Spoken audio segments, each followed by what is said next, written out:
Something as an astrologer that I'm very excited about. Yes. Very excited about. Astrologers don't talk much about fixed stars. Okay, you know the moon. Yeah. It moves in Some people say it's an artificial. Well, the moon moves in about a month around Right, the zodiac, and the sun in about a year, and Right. Jupiter in 12 years. A fixed star, Alan, takes 2,160 years to move around our zodiac.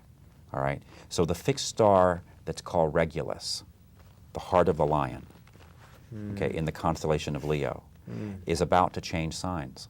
Is it? It's about to change signs, and it only moves 1 degree a year. So it's very, in our lifetime, we have not had any of the major fixed stars. It is shifting into the zodiac position of 0 degrees of Virgo.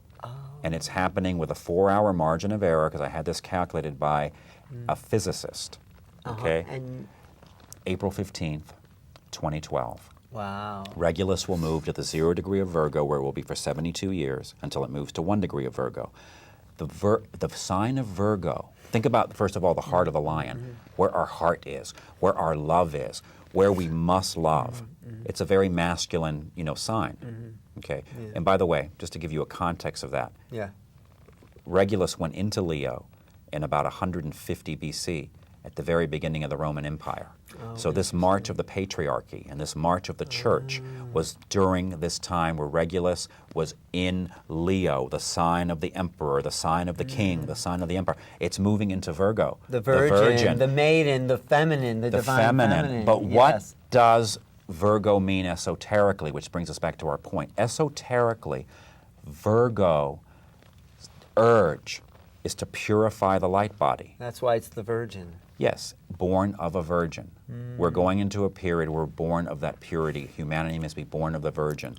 And the in the masculine star Regulus going into a feminine sign is what the Mayans talk about. They don't talk about Regulus, but the Mayans talk about the balance of the male-female energy that must happen in this new age. We must be right with our partners. We must be right between the genders. There must be an equality. And the patriarchy is making its last stand to hold on. And what you are seeing in the world is people wanting their power back. You can tell that's camera. People, wanting their power back.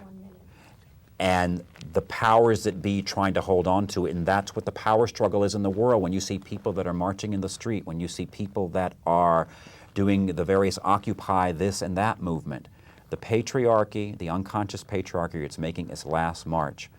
But the feminine energy is going to join with that in balance. And in the decades and centuries to come, we are truly moving into an era where technology and spirituality will meet as one, and we will have a higher light planet.